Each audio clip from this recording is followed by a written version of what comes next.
All right, so today we're going to do a deep dive into Bitcoin. And Okay. yeah, Bitcoin's breaking some records. It is. It just went over $75,000. 75K, big milestone. Huge milestone. And, we've got some material here that we can kind of look at and see, Yeah. what's really driving this. Yeah. Because it's a pretty amazing story when you think about where Bitcoin started to where it is now. Yeah, for sure. And I think what's really interesting is, when you look back, a few years ago, it was really just like retail investors. Yeah, just a little guy.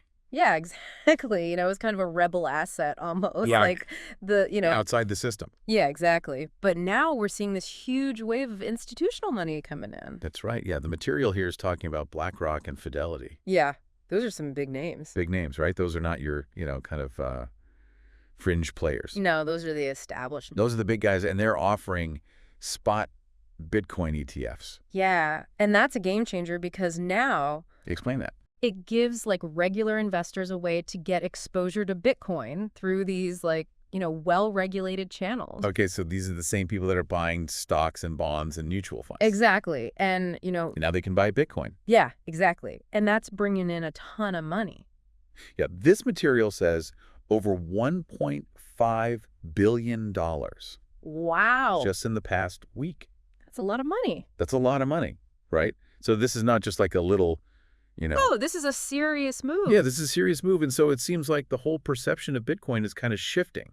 Right. And I think the material points this out, too. It's going from like this rebel asset to like this potential global reserve alternative. Right, or even digital gold. Yeah. It's like that's the kind of comparison that people are making. Well, and I think the idea with digital gold is that you've got this fixed supply of Bitcoin. Right. 21 million Bitcoin. That's it. It's like digital scarcity. Yeah, exactly. And that's very appealing to a lot of investors because it's like, well, the government can't just print more of this. Right. It's like they can't just, turn on the printing presses. Exactly. It's like gold, there's only so much of it. Right. And, On the ground.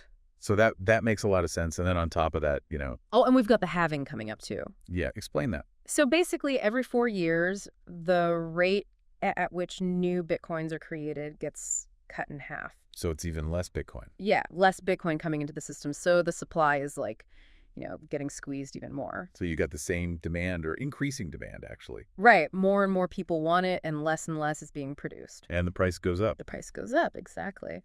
So, when you look at all of that, it's kind of like, yeah, it makes sense why we're seeing this surge. It does. Yeah. And we're talking about these big institutions getting involved.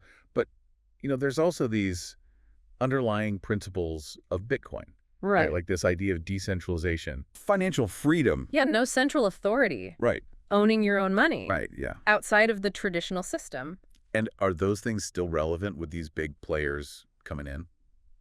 Well, I think they are because I think that's still a big part of the appeal of Bitcoin. Go on. People like the idea that they're not reliant on the banks Right. or the government to control their money. Yeah, it's like a hedge against the system, right? Exactly. And that's attracting people all over the world. Right, it's a global thing. It's a global thing. Yeah, so it's fascinating to see how, something that started out as kind of this, Niche thing. Yeah, a niche thing. Has become this like global phenomenon. Yeah, and now it's like $75,000. Yeah.